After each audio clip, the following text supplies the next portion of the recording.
Hello everyone, good day. My name is DM Joseph and welcome to the Corporate Mystic. Now today, pag-uusapan natin, what is toxic positivity? But before that, if this is your first time watching my video, please click the subscribe button below and also ring the notification bell so that next time around, pag may video ako na i-upload, isa ka sa una makakakita nito. Alright? So, magsimula na tayo.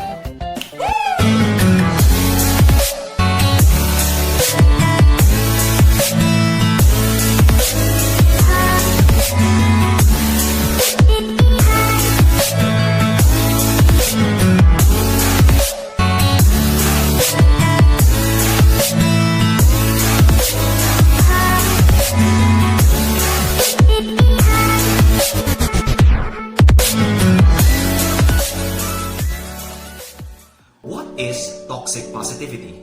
Kailan ba nagiging toxic ang positivity? Well, toxic positivity happens when we use our positive thoughts and emotions to reject or to negate or to shrug off or to avoid feeling negative emotions. Now, we need to understand that being positive is far more better than being negative all the time, di ba? You cannot have a positive life by having negative thoughts all the time. However, our negative thoughts are as valid as our positive thoughts. Our negative thoughts is half of who we are because half of that is our positive thoughts. So kung puro positive thoughts lang tayo, we are not complete in a way. Toxic positivity is like this. For example, you have a friend, tapos sasabihin niya, you know what bro? I just went to the doctor and I found out that I have cancer. Tapos yung isang friend niyo sasabihin, oh, bro, everything happens for a reason.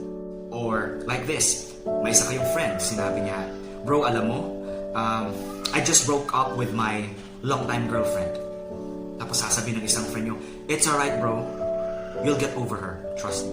Or, eto pa, you failed your test, you failed your subject. Sasabihin, bro, bumagsak ako bro. And you really felt bad about yourself. Tapos sasabihin ng kaibigan mo, it's alright bro, just think of positive thoughts. At first glance, it may sound positive, it may sound uplifting. However, those were examples of toxic positivity. Toxic positivity happens when you try to negate or when you do not acknowledge the negative emotion that someone is feeling or that you are feeling, and then you try to replace it with a more positive thought. So what happens is that we are actually not addressing the real issue. We are suppressing the negative thoughts, the negative emotions that we are feeling. Once we suppress that, when it resurfaces again, it becomes uglier and it will be very hard to control anymore. And this can be devastating. Now, the question is, how are we able to address the negative things that are happening into our lives? How are we able to address these negative thoughts, these negative emotions, if we will not acknowledge it and immediately shrug it off and replace it with a positive thought? Diba? You cannot address something that you cannot acknowledge. You will not be able to fix something that you don't recognize. If you don't accept it, then you cannot change it. That's what's happening in toxic positivity. So what are we going to do to avoid falling into this trap of toxic positivity? So, first of all, we need to understand that when someone is feeling down or feeling bad, we don't have to say positive things to them immediately, because by doing that, we might be or we are not acknowledging the negative emotions that they are currently feeling.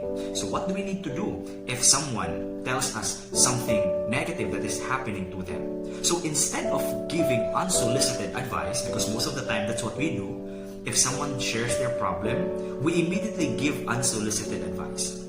Now here's one thing that I learned from Ram Dass in his book, How Can I Help? Sometimes kasi yung mga tao na dumalapit sa atin and nag-share sila ng mga negative things na nangyayari sa buhay nila, most of the time, they actually don't need your advice. They just need your presence to be with them. So instead of saying, everything will be alright, think of positive thoughts, everything happens for a reason, instead of saying those things, what you can do is to actually just open yourself up to that person. You can just be genuinely true and say, you know what, if I'm in your situation, I also don't know what should I do. So tell me, How am I going to help you? Or simply just be with that person and let that person open himself up or herself up. If that person wants to drink, drink with that person.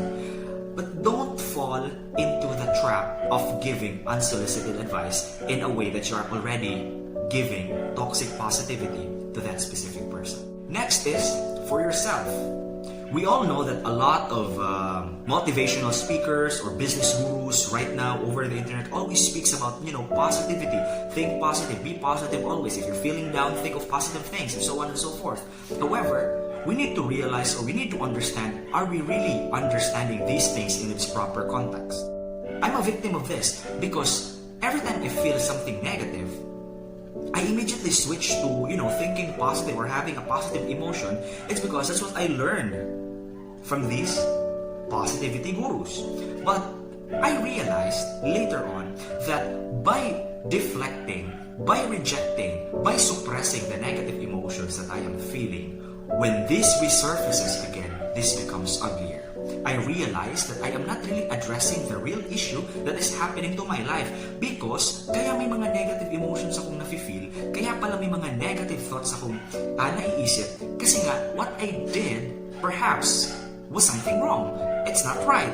So I need to acknowledge that negativity. I need to acknowledge my shadow in order for me to address it, in order for me to transmute it or to do something about it. Because if I will not acknowledge it, how can I do something about it?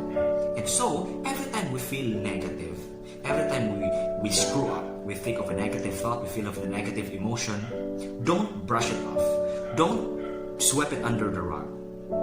Sit down, contemplate, and meditate. Feel that emotion and understand where is it coming from.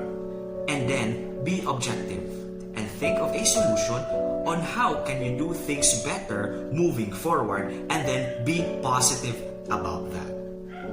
Huwag yung ipupush away mo yung thought na, I'm feeling negative right now, I need to be positive. No, you will not be addressing the real issue.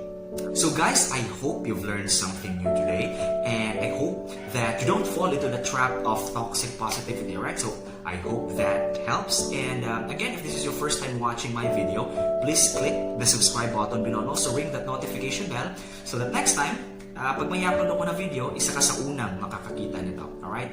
Thank you so much for your time guys. This is TM Joseph. Namaste.